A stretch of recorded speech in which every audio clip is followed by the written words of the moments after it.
Bueno, eclesiología, como decíamos, la doctrina de la iglesia o la rama de la teología que estudia la iglesia. Vamos a hacer una exposición lo más rápida posible sobre el tema. Este es un tema, como todos los que vimos, puede llegar a ser muy profundo. Lo que nosotros vemos acá es una mirada, aunque a veces profundizamos en algún aspecto, es una mirada eh, por arriba, ¿no? Porque realmente son temas que podrían durar 8, 9, 10 clases en un solo estudio bíblico, ¿sí? La eclesiología es uno de ellos. Hay temas que hoy no vamos a tocar, que son importantes. Por ejemplo, hoy no vamos a ver el tema de los sacramentos, que tiene que ver con la eclesiología. Esos dos sacramentos que se reconocen, sobre todo dentro del protestantismo, que es el bautismo y la Santa Cena. O también a veces se discute, ¿se dice Santa Cena o es la Cena del Señor? Porque la palabra Santa Cena no aparece así en las Escrituras. Pero bueno, hay mucha cosa para ver. Fíjense, solamente en eso. Después tenemos temas sobre la membresía de la iglesia, la membresía de la iglesia universal, la membresía de la iglesia local. Ese tipo de cosas no las vamos a ver hoy, pero no porque quisiéramos esquivarlas, sino por un tema de tiempo. Si vamos a ver todos los temas de eclesiología, necesitamos por lo menos 3 clases de 2, 3 horas para poder abarcarlo y obviamente no las tenemos. Así que les invito a este tema, si les gusta, seguir profundizando porque hay muchísimo al respecto. A esto una rama de la eclesiología, que no necesariamente es eclesiología, es historia de la iglesia, ¿no? También cómo la iglesia de sus inicios hasta el día de hoy y cómo va pasando por diferentes ciclos.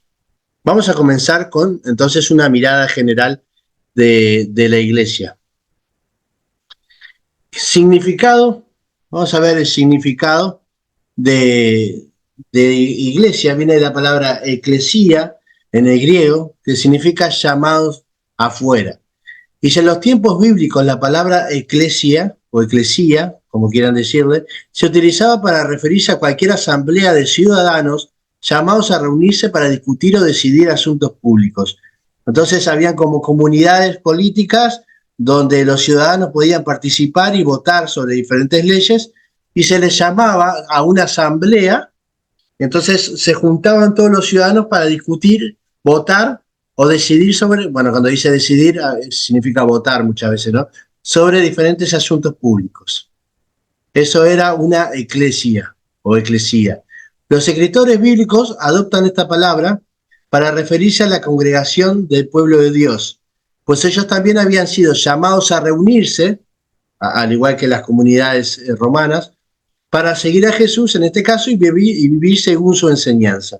Entonces, ¿por qué toman la palabra iglesia? Porque significaba que personas, una cantidad de gente que había sido llamada a reunirse con un propósito. ¿Sí? Por eso iglesia. Ahora, esto es lo que comúnmente escuchamos y es lo más repetido cuando se habla de iglesia. Pero hay algo que tenemos que prestar atención, que seguramente la palabra iglesia que toman los discípulos de Jesús, los apóstoles, tengan que ver más con otra cosa, con el pueblo judío. Dice, la Septuaginta, que era las escrituras del Antiguo Testamento que los discípulos de Jesús leían, estaban en griego. Esa era la versión Septuaginta. No estaban, bueno, era común esa versión dentro de Palestina, la Septuaginta.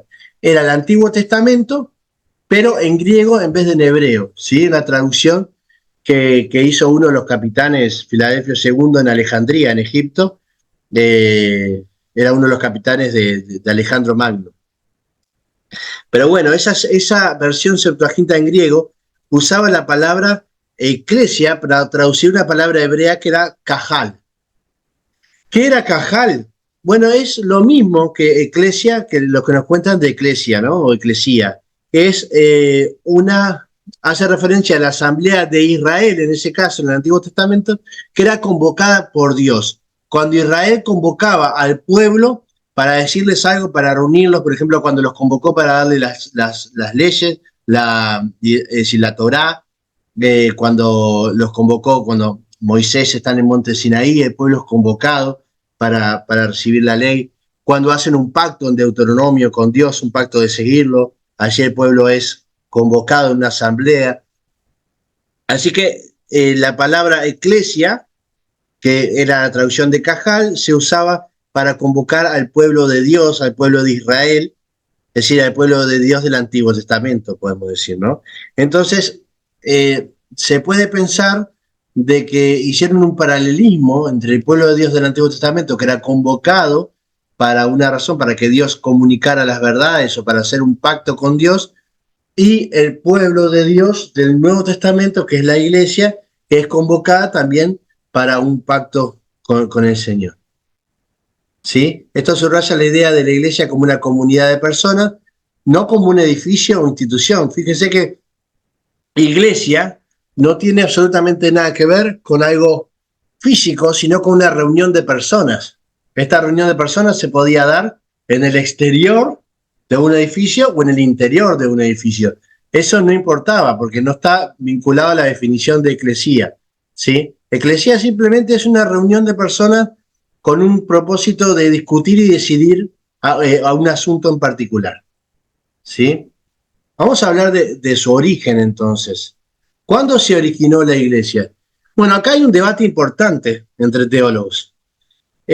Hay 5 perspectivas teológicas al respecto de cuándo comenzó la iglesia. Algunos dicen que comienza en el Antiguo Testamento. Estos son, bueno, después lo vamos a ir desarrollando uno por uno, así que los voy a leer los 5 y después lo desarrollamos. En el Antiguo Testamento dicen uno, empieza por ahí por Génesis 12, que es el pacto con Abraham. Otros dicen que en el comienzo del ministerio de Cristo, en Mateo 10, cuando llama a los discípulos a la misión, a seguirlo. Después otros dicen que en el Pentecostés, cuando viene el Espíritu Santo y los creyentes tienen el Espíritu Santo, en Hechos 2. Otros dicen que es a partir de la casa de Cornelio, cuando también viene el Espíritu Santo, pero esta vez sobre los gentiles. Y por último, una perspectiva teológica que se llama el desarrollo progresivo, que prácticamente abarca casi todas, menos la primera, abarca las 4 anteriores, las 3 anteriores. Vamos a ver entonces lo que dicen que la iglesia comienza en el Antiguo Testamento. Que dice, bueno, que las raíces de la iglesia son veterotestamentarias, que significa eso, ¿no? Que tienen raíces en el Antiguo Testamento. Esto es una postura de que Israel y la iglesia son exactamente lo mismo. Y no hay 2 pueblos, ¿sí? No hay un pueblo del Antiguo Testamento y un pueblo del Nuevo Testamento, sino que la iglesia es la continuación del pueblo de Dios, ¿sí? No hay un nuevo pueblo, un nuevo pacto, es el mismo pacto renovado. Eso es lo que dicen, esto que comúnmente tiene que ver con la teología del pacto, así se llama. Vamos a leer lo que dice acá. Esta postura teológica ve a la iglesia como la nueva Israel. Desde Abraham hasta hoy solo ha habido un pueblo elegido. Un solo pacto de gracia manifestado en la historia de diferentes maneras. Cristo cumple las promesas hechas a Israel y la iglesia es heredera de esas promesas. La palabra hebrea cajal tiene el mismo significado que eclesia, como veíamos, ¿no? Por ende, ellos piensan de que no hay un antiguo pacto y un nuevo pacto, sino que hay un pacto que se ha renovado, ¿sí? No hay algo que haya quedado atrás, sino que el Antiguo y el Nuevo Testamento, Dios elige a un pueblo en el Antiguo Testamento y el pueblo de Dios de hoy, del Nuevo Testamento, es el mismo que el Antiguo Testamento, lo único que se ha renovado. Por ejemplo, se han sumado los gentiles. A ese pueblo de judíos se han sumado los gentiles. Esto tiene, obviamente, algunos problemas, ¿no? Sobre todo después en la teología paulina, donde Pablo sí hace una separación muy evidente entre la ley y la gracia, ¿no? Pero bueno, esto es lo que se llama la teología del pacto. Además, si yo tuviera que hacerle una crítica, sería de que del pueblo de Dios, realmente lo que habían sido, a ver, ¿cuál es la iglesia de Dios de ahora en el Nuevo Testamento? Lo que nosotros llamamos iglesia. Son todos aquellos que han sido regenerados, como veíamos la otra vez con la salvación, que han sido regenerados por la obra del Espíritu Santo, ¿no? Entonces, que se convirtieron a Cristo. Esos son los que son parte de la iglesia, no los que son los que van y se congregan en una iglesia, en un edificio, sino aquellos que aceptaron a Cristo. Ahora, en el Antiguo Testamento, el pueblo de Dios, cuando se habla del pueblo de Dios, se habla de los hebreos, del pueblo entero de Dios. No importa si obedecían o no a Dios.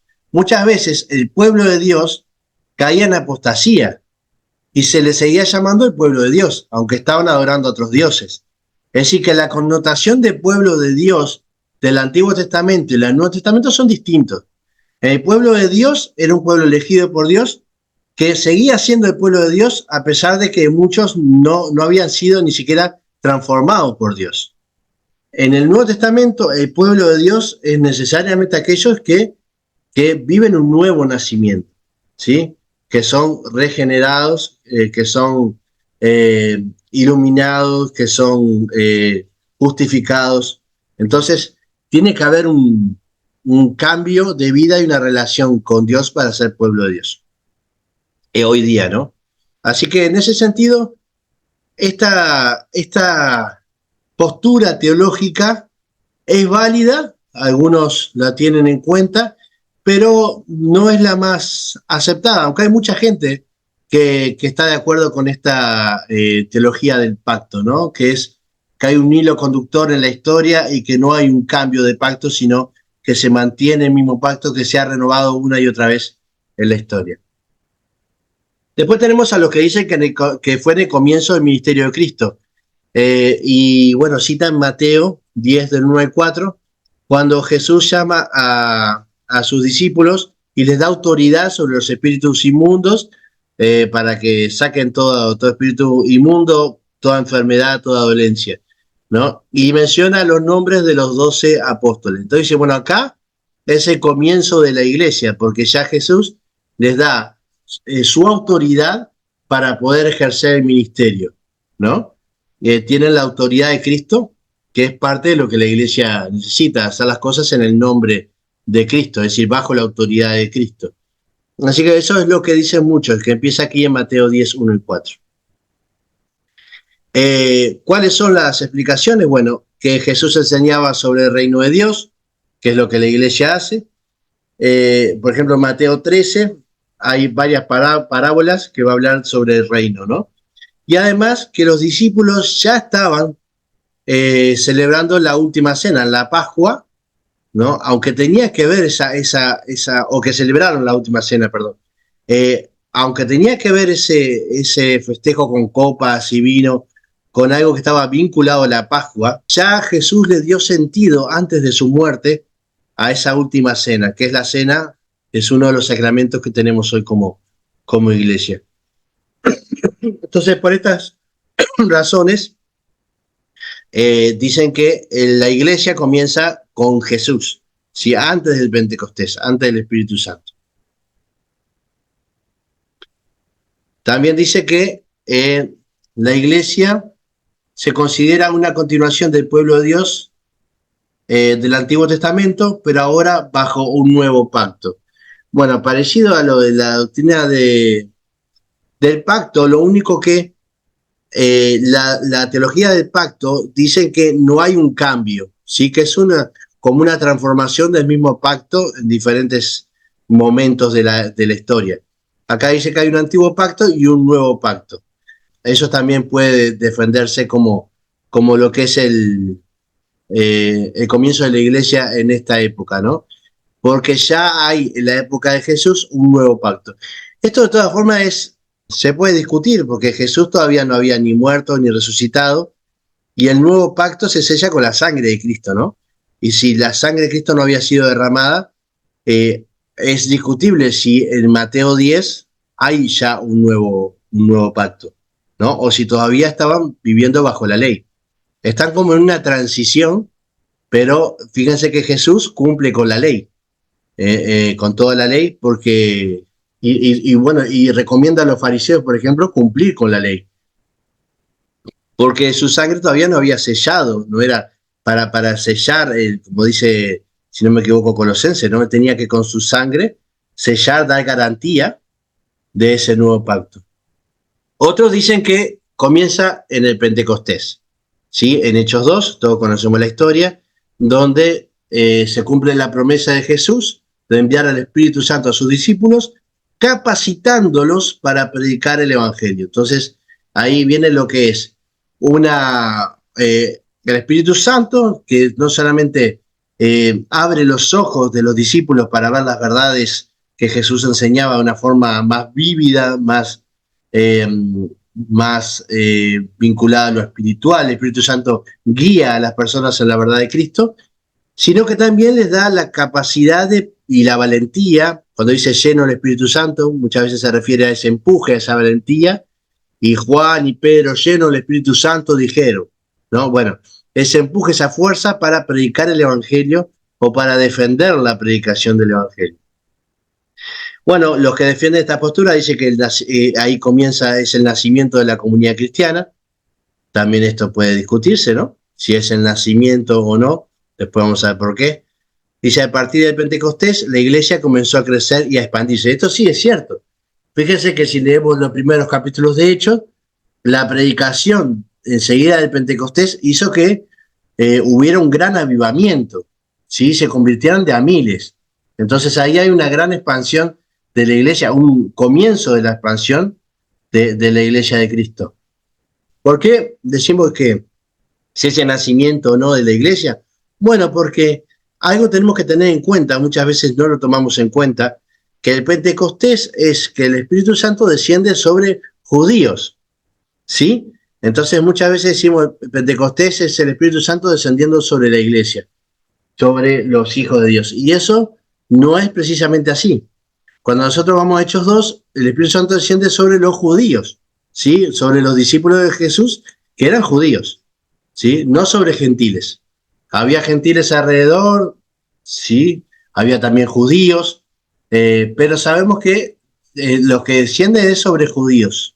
¿Por qué? Porque vamos a ver que, por ejemplo, en Hechos capítulo 8, hay Felipe está compartiendo el Evangelio con los samaritanos, y toda la parte de Samaria acepta a Cristo. Y luego en Hechos 10, después de la casa de Cornelio con Pedro, el Espíritu Santo desciende esta vez sobre los gentiles. Entonces ahí es donde se engloba todo, ¿no? Judíos, samaritanos, que los samaritanos es como jamón del medio, ¿no? No se sabe si son judíos, si son gentiles, porque tienen sangre judía. Un judío diría que no son judíos, obviamente, pero también tiene sangre gentil. Entonces quedan como en el medio, ¿sí? Es interesante cómo se separa judíos, samaritanos y gentiles. Es Hechos 2, Hechos 8 y Hechos capítulo 10. Después tenemos, bueno, sigue el Pentecostés, dice, es el inicio de la misión de la iglesia, es verdad. A partir de allí empiezan a recorrer diferentes lugares fuera de Jerusalén para compartir lo que era el Evangelio de Cristo. Y los que después están los que piensan que, bueno, surge a partir de la casa de Cornelio. ¿Por qué? Porque allí es donde el Evangelio alcanza su propósito con los gentiles. Dice, comienza la predicación a los gentiles. Dice, bueno, hay una visión de Pedro en la casa de Cornelio donde Dios le muestra justamente esto, ¿no? Que el Evangelio tenía que ser predicado a los gentiles y que los gentiles tenían la puerta abierta a la gracia de Dios. Y también en Hechos 10 hay un pequeño Pentecostés, si se quiere, o igual, no sé por qué le diríamos pequeño, que es un derramamiento del Espíritu Santo, pero sobre los gentiles. Es más, allí, si no me equivoco, está Pedro no sé si es Juan, pero dice, mirá lo que está pasando, y Pedro le dice, pero es lo que nos pasó a nosotros. Le faltó decir a Pedro, es lo que nos pasó a nosotros en Hechos 2, ¿no te acordás? Pero le está reconociendo lo que estaba pasando con los gentiles como lo mismo que le había sucedido a ellos cuando desciende el Espíritu Santo sobre los judíos. Si leemos allí en Hechos 9, Hechos 10, vamos a ver eso, ¿no? Cómo Pedro se sorprende de que le esté pasando lo mismo a los gentiles que le había pasado a los judíos antes. Hay un cambio en la misión, por más que la misión empieza después del Pentecostés y se empiezan a extender por las naciones predicando el Evangelio, hay un cambio, porque ahora se extienden por las naciones, pero no solamente a predicar a los judíos, sino también a los gentiles, ¿sí? Eso se completa en Pablo, que tiene la misión específica de ser el predicador de los gentiles, el apóstol de los gentiles. Bueno, ¿cuál es la teoría para mí? Yo pongo acá más centrada, pero esto es para mí. Ustedes pueden tener la postura que a ustedes les parezca, siempre y cuando esté fundamentada en un estudio, ¿no? Pero para mí la más centrada es sobre el origen de la iglesia, es la última, y tiene que ver con un desarrollo progresivo de la iglesia. Tenemos que tener cuidado en darle un momento puntual al comienzo de algo. A veces son procesos que se van dando. Para mí la iglesia se completa en Hechos 10, pero es verdad que ya viene desarrollándose desde Mateo 10, ¿sí? Entonces, para mí, desde Mateo 10 a Hechos 10, la iglesia se va desarrollando y va tomando diferentes matices hasta quedar completa cuando se anuncia la predicación a los gentiles, ¿sí? En Mateo 10 ya tienen la autoridad para predicar, empieza la predicación del reino con la autoridad de Cristo. Después en Hechos 2 tienen el Espíritu Santo, los apóstoles, aquellos que van a cuidar la doctrina de la fe, y empieza la misión, empiezan a predicarse el Evangelio. Luego cae sobre los samaritanos, en Hechos capítulo 8, que también aceptan a Cristo. Ahí ya se va multiplicando entre los judíos y los samaritanos, hasta descender sobre los gentiles en Hechos 10 y completar una evangelización a nivel internacional, mundial, para todo tipo de personas, si no queda nadie afuera. Entonces, es un desarrollo, ¿no? Acá están las etapas. Primera etapa, el comienzo del misterio de Cristo. Después tenemos el comienzo de la iglesia judía, en Hechos 2, como decíamos. Después la expansión a Samaria. Por eso Samaria, los samaritanos, ni judíos ni gentiles, o ambos a la vez, ¿no? Podríamos decir que son los samaritanos. En Hechos 8.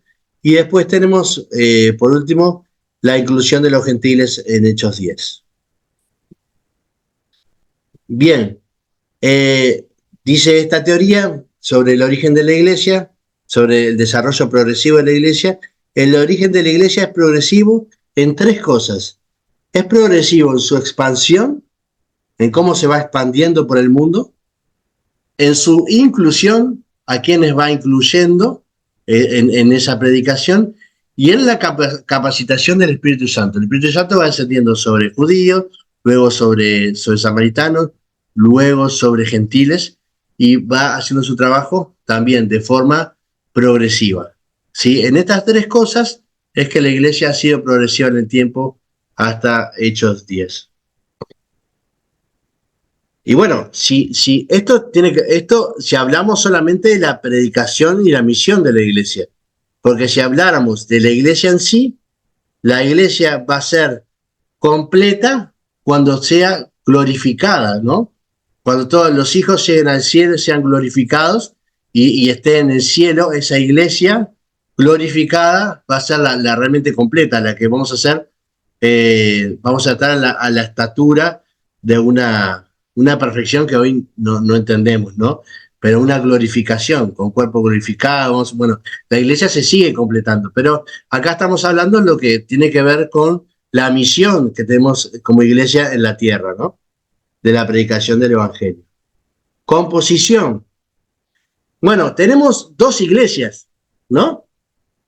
Que es la misma iglesia, pero podemos hablar de dos iglesias diferentes. La iglesia local y la iglesia universal, o la iglesia visible y la iglesia invisible, ¿sí?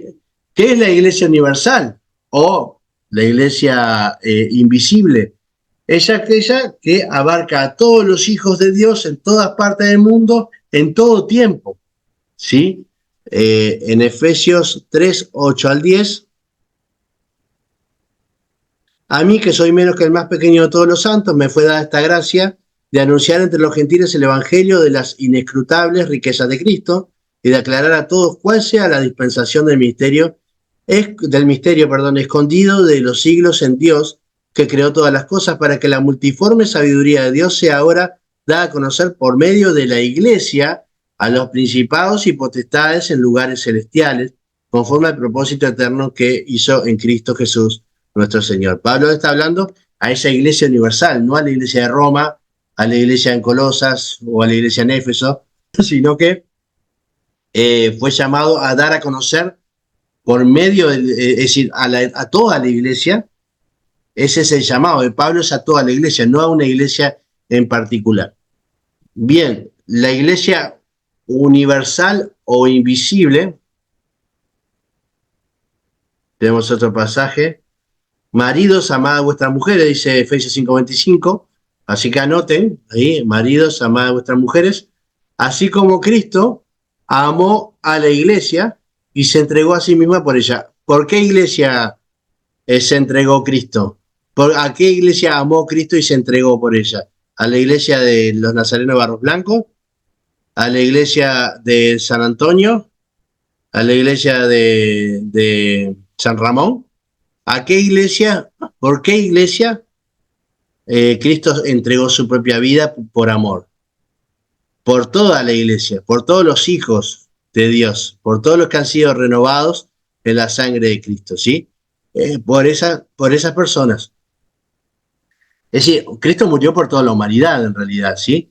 Pero amó a aquellos de forma especial, no es que no ame a los otros, sino que está hablando de su misión, ¿no? De su enfoque en la predicación del Evangelio, ¿no? Amó a la iglesia y se entregó por ella. Además está dando un paralelismo justamente con la esposa y el esposo, ¿no? Que el esposo se entregue por su esposa así como Cristo se entregó por la iglesia, es decir, de manera sacrificial. Bueno, seguimos con la iglesia local y la iglesia universal, o la iglesia visible y la iglesia invisible. La iglesia universal o invisible es aquella que está en todo tiempo y lugar y que está compuesta por creyentes vivos y creyentes que ya han muerto. Es decir, ¿qué es la iglesia de Dios cuando hablamos fuera de lo local? Es toda la iglesia que ha pasado desde que Cristo, desde los convertidos del comienzo hasta los que se están convirtiendo ahora. Los que ya murieron también, claro que sí, también son parte de la iglesia.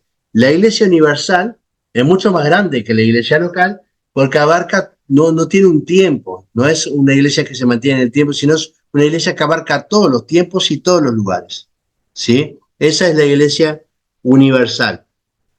Y la iglesia universal se compone, o la iglesia invisible se compone de actos que son invisibles. ¿Cuáles piensan que son los actos invisibles que hacen a la iglesia invisible? Justamente es la conversión. Es algo que no se puede ver desde afuera, es algo invisible a los ojos de los demás, pero es eso lo que nos hace parte también de una iglesia invisible, ¿sí? Es la regeneración por medio del arrepentimiento y la fe, como dice ahí. También tiene que ver con la iglesia universal, tiene un mismo espíritu, ¿sí? El Espíritu Santo está en cada uno de los creyentes, se conozcan o no se conozcan, se habla la misma lengua o no, sean bajitos, altos, gordos, flacos o lo que sean, y hayan muerto o no hayan muerto. Un mismo espíritu está en toda la iglesia. Y una tendencia a la unión entre cristianos. Y esto es importante porque la iglesia universal o invisible tiende a unirse. Si uno, como parte de la iglesia universal, si ve un cristiano y dice, vos sos cristiano, ay, yo también soy cristiano, amamos a Cristo, qué bien, sí, yo acepté, yo entregué mi vida a Cristo y Él me salvó de la ira y ahora puedo estar en paz con el Señor, y uno comparte y dice, no sé qué, no sé cuánto. El problema es, ¿y a qué iglesia vas? Yo voy yo qué sé, a los pentecostales. Yo soy bautista. Bueno, no sé. Bueno, otro día nos veremos. Fíjense, la diferencia es que la iglesia universal tiende a unirse y la iglesia local, donde entran, por ejemplo, las denominaciones, tiende a separar, ¿sí? En las iglesias locales, generalmente, nosotros cada uno defiende su rancho, su iglesia local. La iglesia de uno siempre es la mejor de todas y todas las demás están equivocadas menos la de uno. Hay una gran diferencia La Iglesia Universal siempre tiende a unir a los cristianos. Esto se ve mucho en los campos misioneros, donde son, por ejemplo, interdenominacionales, donde se trabaja con hermanos de diferentes denominaciones, sin ningún problema, porque el objetivo es el mismo. Si el espíritu es el mismo, la fe es la misma, y no hay tanto problema. Porque el enfoque está en la Iglesia Universal y no en la Iglesia local. Cuando la Iglesia local tiende a hacer lo contrario. Cuando tenemos dos opiniones diferentes, ¡pum!, nos separamos. Bien, después tenemos, bueno, acá habla de la iglesia local o visible, tenemos el pasaje de Apocalipsis que habla de las 7 iglesias, y después empieza en el capítulo 2, empieza carta a la iglesia de Éfeso, carta a la iglesia de Esmirna, carta a la iglesia de, etcétera, etcétera, ¿no? Son 7 iglesias diferentes. Obviamente está hablando de iglesias locales, no de la iglesia universal, ¿no? Cada carta, cada iglesia es específica. Creo que todos entendemos lo que es una iglesia local, ¿verdad? Es la iglesia donde vamos, donde nos identificamos. Bueno, la iglesia local está dedicada a la enseñanza bíblica, a la congregación y comunión de los santos, donde se juntan los cristianos. La iglesia universal no necesita, o invisible, no necesita juntarse porque es en sí misma. Si ya está unida, por los cristianos en sí, por el simple hecho de ser hijos de Dios. La iglesia local sí necesita congregarse y tener comunión, partir el pan y orar, como dice Hechos 2:42. Así que la iglesia local es un número de creyentes que se reúne para enseñar la palabra de Dios, fortalecer la comunión entre sí y celebrar las ordenanzas de Cristo. Otra cosa que tiene la iglesia local es la evangelización, ¿sí? Está mandada a evangelizar. Ahí está el pasaje de 1 Corintios 14:23. Si pues toda la iglesia se reúne en un solo lugar y todos hablan en lenguas y entran indoctos o incrédulos, ¿no dirán que están locos? Pero si todos profetizan y entra algún incrédulo o indocto, por todos es convencido, por todos es juzgado, lo oculto de su corazón se hace manifiesto, y así, postrándose sobre el rostro, adorará a Dios, declarando que verdaderamente Dios está entre nosotros. ¿Qué está diciendo Pablo? Si nosotros estamos en la iglesia y estamos todos hablando en lengua de forma desordenada y todo, el que entra va a decir, ¿dónde me metí? Están todos mal de la cabeza acá, y sale corriendo, ¿no? Ahora, si alguien entra, cuando dice profetizar, no es de profetas, de profecía, sino de enseñanza de las escrituras, ¿sí? Cuando Pablo, en este caso, cuando dice todos profetizan, y todos están enseñando las escrituras, cuando uno entra y todos están hablando de las escrituras y enseñando las escrituras, el que entra se maravilla de lo que está pasando, porque dice, ¿cómo esta gente habla de cosas que me pasan a mí en mi vida? ¿Cómo puede pasar esto? Y deja, de esa manera, como iglesia, dejamos que el Espíritu Santo se mueva también sobre aquellas personas nuevas que entran y les predicado entonces el Evangelio. Terminan postrándose sobre el rostro y adorando a Dios. Sí, eso es lo que está diciendo Pablo. Así que una de las misiones de la iglesia, de iglesia local también, es estar preparada para la enseñanza de la Escritura y la predicación del Evangelio. ¿Sí? Bueno, también tiene que estar vinculado con la adoración, el servicio y el testimonio, ¿sí? Eso se organiza dentro de la iglesia local. Hechos 2:47 dice, alabando a Dios y teniendo favor con todo el pueblo. La iglesia local tiene la misión de ser de influencia en la ciudad en que esté, ¿no? O el pueblo que esté, en el lugar que esté, tiene que influenciar sobre los vecinos, sobre la ciudad, y de allí en adelante. Eso tiene que ver con la iglesia local también, y de alabar a Dios como comunidad. Bueno, hay un liderazgo. En la Iglesia Universal no importa un liderazgo, son todos iguales. En la Iglesia Universal no hay, son hijos de Dios y hermanos entre sí. No hay en la Iglesia Universal una especie de papado o nada por el estilo. En la Iglesia Universal son todos iguales delante de Dios, hijos de Dios. Personas que han sido regeneradas por el poder del Espíritu Santo. Ahora, en la iglesia local hay un orden jerárquico, no por importancia, sino más bien por responsabilidad, ¿sí? Entonces hay un orden jerárquico establecido en la iglesia que tiene que ver con el liderazgo para dar orden a todo lo que se hace en la iglesia local. El liderazgo también, según la Biblia, es algo que pone el Señor mismo, el Señor Jesucristo, ¿no? En la iglesia. No es algo que han inventado los hombres. También las ofrendas tienen que ver con la iglesia local, ¿sí? Acá tenemos el pasaje de 1 Corintios 16:2, donde Pablo recomienda separar una vez a la semana o el primer día de la semana algo para poder ofrendar y no ser gravoso a los hermanos cuando comúnmente Pablo se movía con una cantidad de gente hacia un lado y hacia el otro, que además se estaban juntando diferentes ofrendas para iglesias que estaban necesitadas, ¿no? Bueno, algo que tienen las dos iglesias es que la autoridad suprema es Jesucristo, ¿no? Él define las creencias, actitudes y acciones de sus santos, confiere dones, orden, disciplina y normas para las iglesias locales también. Cristo establece el liderazgo de la iglesia y ordena sus características, ¿sí? La autoridad suprema de la iglesia es Jesucristo. Esto tiene que ver con el gobierno, si ven acá arriba dice gobierno. El gobierno de la iglesia, la autoridad máxima es Jesucristo. Así que si hay un pastor o un superintendente o lo que ustedes quieran que contradiga las palabras de Jesucristo, la doctrina de los apóstoles, que están fundamentadas sobre las palabras de Jesucristo, entonces no tiene la autoridad para hacerlo, porque la autoridad suprema de la iglesia en todo momento y en todos los casos es Jesucristo. Por eso, para establecer el liderazgo es importante orar, porque es Jesús el que establece el liderazgo y el que establece la disciplina y las normas también para la iglesia. Ahora, dicho esto, hay diferentes posturas de diferentes gobiernos de la iglesia en cómo se ordena el gobierno de la iglesia. Tenemos varias maneras de gobierno. Uno es el gobierno presbiteriano, otro es el gobierno episcopal y otro es el gobierno congregacional. ¿Sí? Vamos a explicarlo. Es sencillo de entender, no se asusten. Vamos a explicarlo de forma rápida. ¿Qué es el gobierno presbiteriano?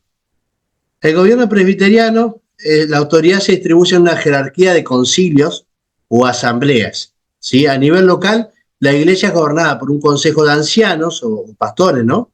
Consejo de ancianos para comúnmente los que tienen el gobierno presbiteriano.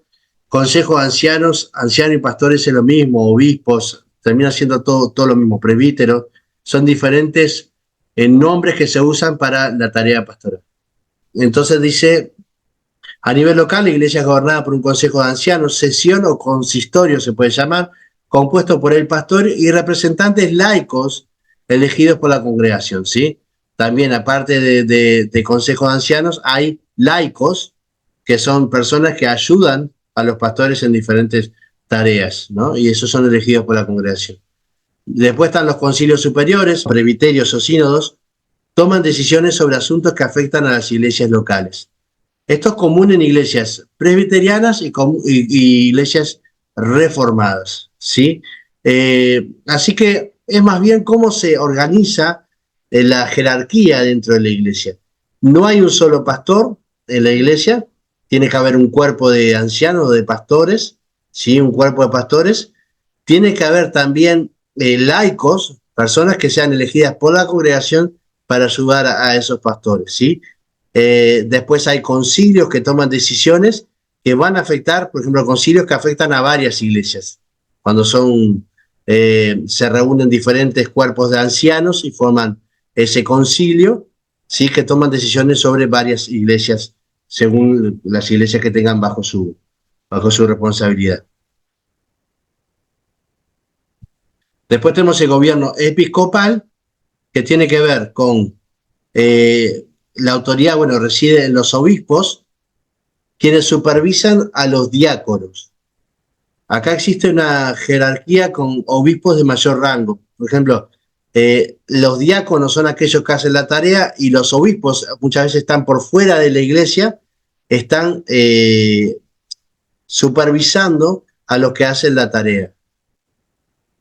Luego se fue como cada vez agrandando más, porque después habían supervisores de esos obispos, a los cuales se llamaban arzobispos, ¿sí? Que eran obispos que supervisaban a otros obispos de diferentes iglesias, ¿no? Que tenían una zona y en esa zona había 10 iglesias. Entonces el arzobispo supervisaba a los 10 obispos que pertenecían a una a cada iglesia, ¿no? O más obispos, ¿sí? Entonces se empezó a llamar arzobispo.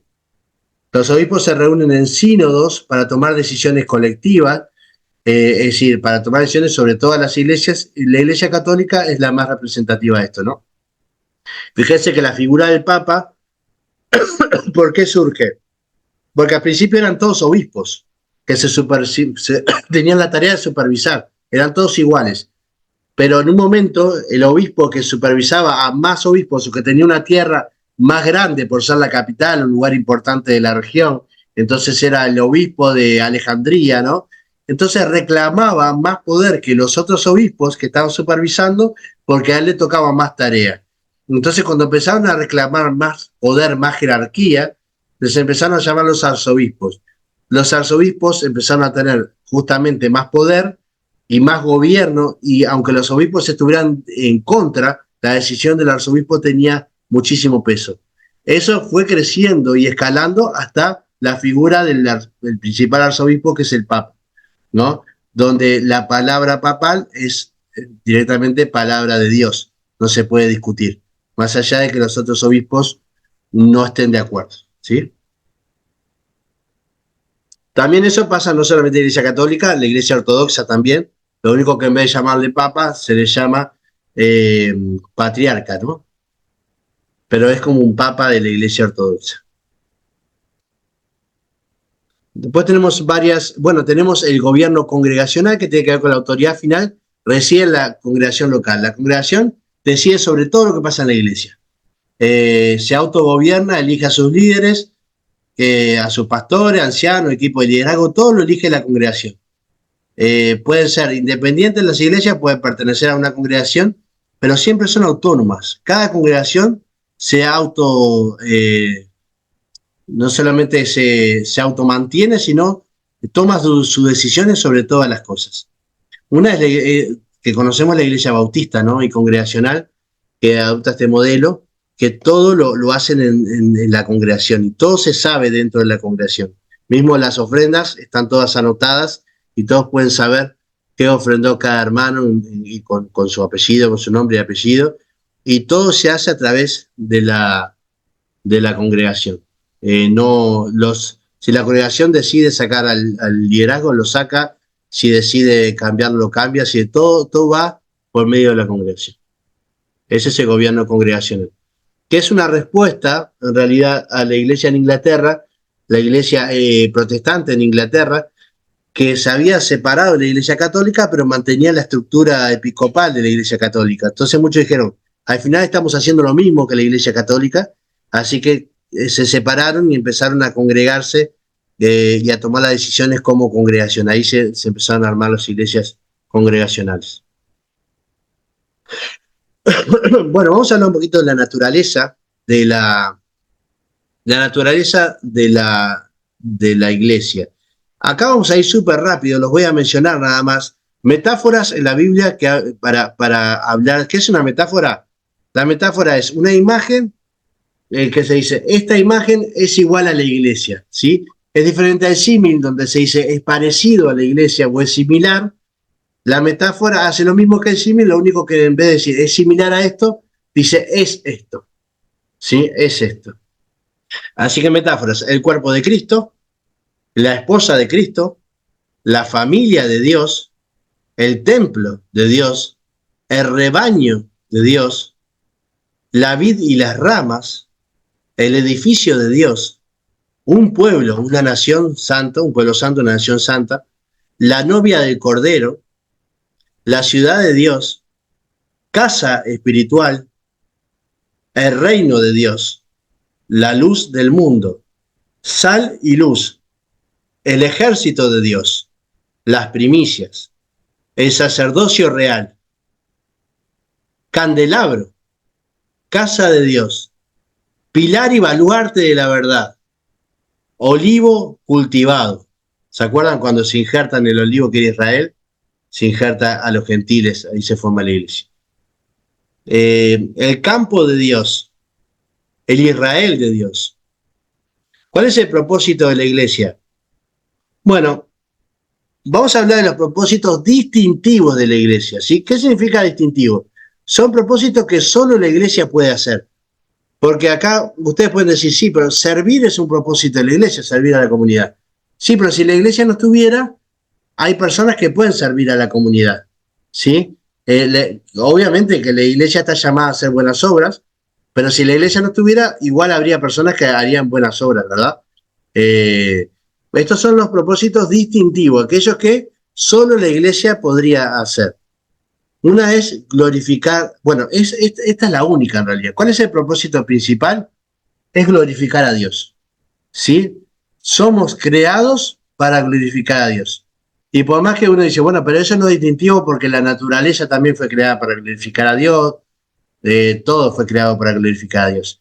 Sí, pero con respecto a, porque ahora vamos a clasificar cómo es que glorificamos a Dios, ¿sí? Pero ahora nos vamos a dar cuenta de por qué decimos que es un propósito distintivo. Pero glorificar a Dios es la base de todo. Si a usted le dicen, ¿para qué existe la iglesia? La respuesta correcta es para glorificar a Dios.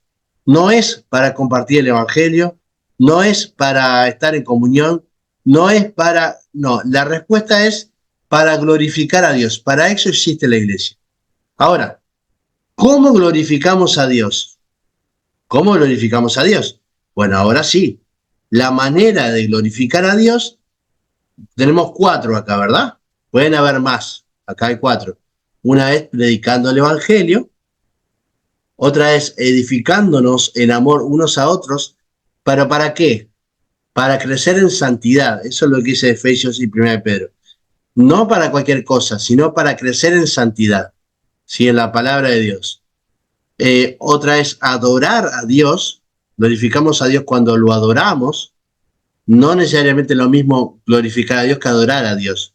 Glorificar a Dios, adorar a Dios es separar un tiempo de forma específica para dar algo a Dios de manera específica.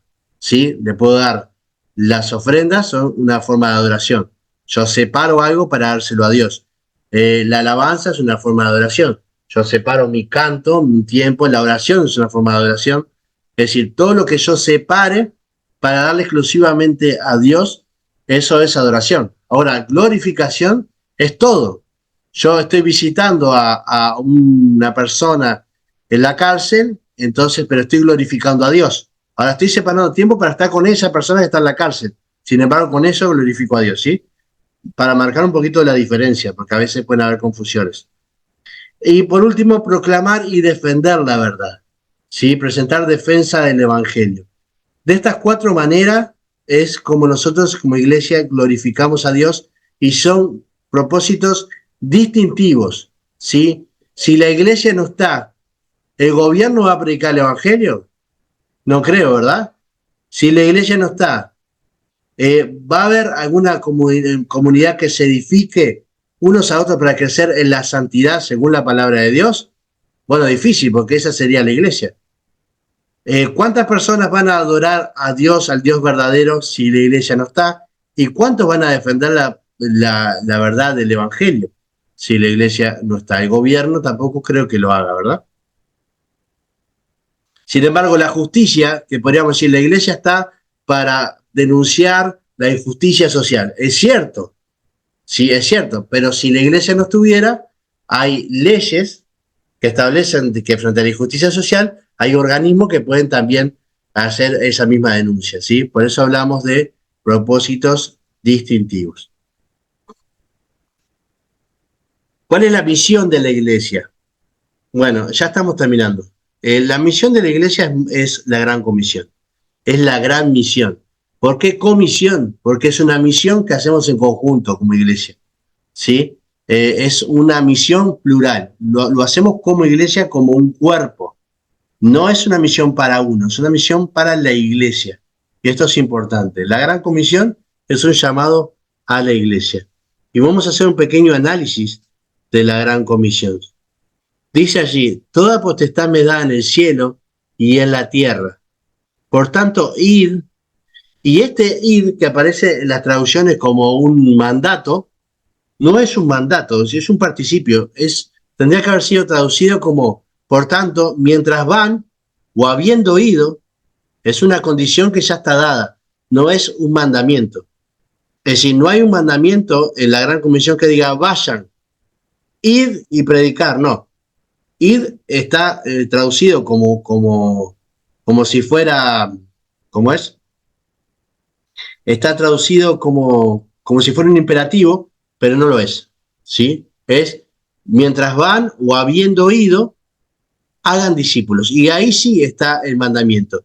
¿Cuál es el mandamiento de la Gran Comisión? Es hacer discípulos. Ese es el mandamiento que tiene la iglesia. La iglesia está llamada a hacer discípulos. Ahora, hay un problema con esto, porque nosotros separamos comúnmente, y no solamente en la iglesia nuestra de Nazareno, o en las iglesias que están representadas acá, generalmente en todas las iglesias, se separa lo que es las misiones con la misión. Cuando hablamos de cuál es la misión de la iglesia, decimos la Gran Comisión es la misión de la iglesia. Y cuando hablamos de las misiones, hablamos de salir a predicar a otras naciones. Ahora, cuando nosotros preguntamos, ¿en qué pasaje te basás para hablar de la misión de la iglesia? Decimos, en la Gran Comisión. Y le preguntamos a un misionero, ¿en qué pasaje te basás para decir que las misiones tienen que ver con salir y predicar a otras naciones? ¿Y saben qué nos van a contestar? En la Gran Comisión. Entonces, tenemos un problema porque estamos basados en la misma misión, pero nosotros lo hemos separado en dos misiones diferentes. La misión de la iglesia y las misiones, cuando es la misma. Entonces, vamos a analizarlo, entonces, ¿cuál es el mandato bíblico en la Gran Comisión? El mandato que Jesús le da es hacer discípulos a todas las naciones. Nosotros nos quedamos, cuando hablamos de la misión de la iglesia, en hacer discípulos, y ahí quedamos, y borramos todo lo demás. Y cuando hablamos de las misiones intraculturales, decimos hacer discípulos a todas las naciones, le agregamos a todas las naciones. Ahí tenemos dos misiones diferentes, pero no se puede hacer eso con un mandato bíblico. Entonces el mandato es el mismo. La iglesia está llamada a hacer discípulos en todas las naciones. Ese es el llamado de la iglesia, ¿sí? El llamado específico de la Gran Comisión. Y esto puede decir, pero ¿cómo la iglesia va a ser discípulo en todas las naciones si es una iglesia local? Bueno, la iglesia local, el llamado, la comisión que Jesús nos da como iglesia local es que nosotros aportemos para que el evangelio sea llevado más allá de nuestra propia nación. Entonces, la gran comisión, la gran misión que tiene la iglesia es justamente participar en que el evangelio vaya más allá del país en que está, o de la etnia, porque saben que la palabra naciones no es países. Países hay menos de 200 ahora, 197 si no me equivoco. Etnias hay más de 7000, ¿sí? Son pueblos que hablan diferentes lenguas, diferentes dialectos, ¿sí? Y en muchos países hay muchísimas etnias. Entonces, cuando Jesús está hablando de naciones, la palabra griego que usa no es para países, sino para etnias, ¿sí? Y hay muchísimas etnias no alcanzadas hoy día, ¿no? Entonces, cada uno en su lugar tiene que ver cómo llegar en su iglesia local a esos lugares. Por eso es triste cuando las iglesias locales no le dan la importancia que tienen lo que nosotros llamamos las misiones. Porque en realidad esa es la gran comisión que se les da a la iglesia. No es algo aparte, sino que la iglesia tiene esa responsabilidad. ¿Sí? Esa es justamente la gran comisión. ¿Qué más dice? Bautizándolos en el nombre del Padre y del Hijo y del Espíritu Santo. Fíjese que bautizar puede ser comprendido de varias maneras en la Biblia. Puede ser bautizar en agua, como sabemos, pero también bautismo, por ejemplo, se usa en el libro de Hechos el bautismo en el Espíritu Santo, que no tiene que ver con el bautismo en agua, sino con la conversión.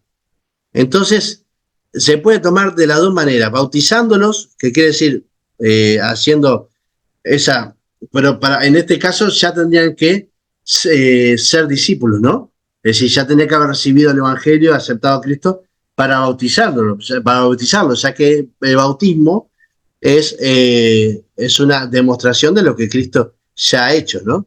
Es un testimonio de lo que Cristo ha hecho en la vida, que es un nuevo nacimiento. Pero también podemos verlo como compartiéndoles el Evangelio, ¿no? Mientras que mientras que marchan, hagan discípulos en todas las etnias, compartiéndoles el Evangelio o bautizándolos en agua, obviamente ya convertidos. Ahora, en el nombre de, dice el Padre, el Hijo y el Espíritu Santo. Esta fórmula trinitaria es todavía debatida entre teólogos. Algunos dicen que esto es un agregado posterior, otros dicen que no. Hay fragmentos de Mateo muy antiguos que tienen la fórmula trinitaria de Padre, Hijo, Espíritu Santo. Sin embargo, hay autores de los primeros siglos que cuando citaban el libro de Mateo en la Gran Comisión, no ponían del Padre, el Hijo y el Espíritu Santo, sino que ponían el nombre del Hijo. ¿Por qué? Comúnmente cuando se bautizaba a alguien, se usaba decir, yo fui bautizado en el nombre de Juan el Bautista. ¿Eso qué significaba? Que Juan el Bautista me había bautizado. ¿Sí? Yo soy bautizado bajo la autoridad, significa, de Juan el Bautista. A mí no me bautizó Juan de los Palotes o alguien que tenía ganas de mojarme. Me bautizó alguien que tenía la autoridad para hacerlo. Entonces decía, yo soy bautizado bajo la autoridad de Pablo, por ejemplo. ¿No? Que bautizó poca gente, pero bautizó a algunos. Yo soy bautizado bajo la autoridad de fulano. Es una fórmula que se usaba para el tema de los bautismos. Entonces, a muchos que citaban este pasaje decía bautizándose en nombre de el Hijo o de Jesús. Ahora, sigue siendo interesante porque ahora no era Jesús el que bautizaba, eran los apóstoles o los discípulos de los apóstoles. Sin embargo, no lo hacían bajo su autoridad, sino bajo la autoridad de Cristo. ¿Sí? Es algo que está discutido. Algunos defienden que la fórmula trinitaria está en los originales y otros que no, que es un agregado posterior. Pero bueno, ahí se las dejo para si quieren seguir estudiando al respecto. Y enseñándoles que guarden todas las cosas y guardar todas las cosas es obedecer, ¿no? Que guarden todas las cosas, que obedezcan todas las cosas que yo les he mandado. Aquí yo estoy con nosotros todos los días hasta el fin del mundo. Ahora, si nosotros le enseñamos que obedezcan todo lo que Cristo nos ha mandado, entonces también tenemos que enseñarle esto mismo, porque el último mandamiento de Cristo antes de ascender es justamente la Gran Comisión. Así que enseñándoles también que ellos también cumplan con la Gran Comisión. No vamos a poder como iglesia cumplir con la Gran Comisión hasta que la generación que nos sigue esté cumpliendo con la Gran Comisión. Porque si no, nosotros no cumplimos con lo que dice la Gran Comisión de enseñarles cumplir con la Gran Comisión. ¿Se entiende? Es decir, tenemos la obligación de enseñarles esto que también Cristo nos enseñó. Por eso la iglesia está llamada a no solamente predicar en su lugar local, sino está llamada a salir de su lugar de comodidad y hacer lo posible para que el evangelio sea extendido a todo el mundo, ¿sí? A todo el mundo. No importa en el lugar que estemos. ¿Cómo podemos hacerlo? Podemos colaborar financieramente con misioneros, podemos ir y participar de diferentes campañas misioneras, podemos ser misioneros si tenemos ese llamado del Señor de serlo. Tenemos muchas maneras de colaborar, pero no separemos las misiones de la misión de la iglesia porque es lo mismo, es el mismo pasaje, el mismo versículo. Y enseñemos a las generaciones siguientes a poder también cumplir con la gran comisión. La manera de ser discípulo, entonces, ¿cuál es? Es yendo a las naciones. Podemos ir a través de la oración también, de las ofrendas, somos parte, ¿sí? O podemos ir físicamente, bautizando a las personas, es decir, compartiéndoles el evangelio, y luego de eso bautizándolos también, según como tomemos ese bautismo, y enseñándoles sobre las verdades que Cristo nos ha enseñado a través de su palabra, para que ellos también enseñen a la generación que les sigue. Muchas bendiciones, buen descanso para todos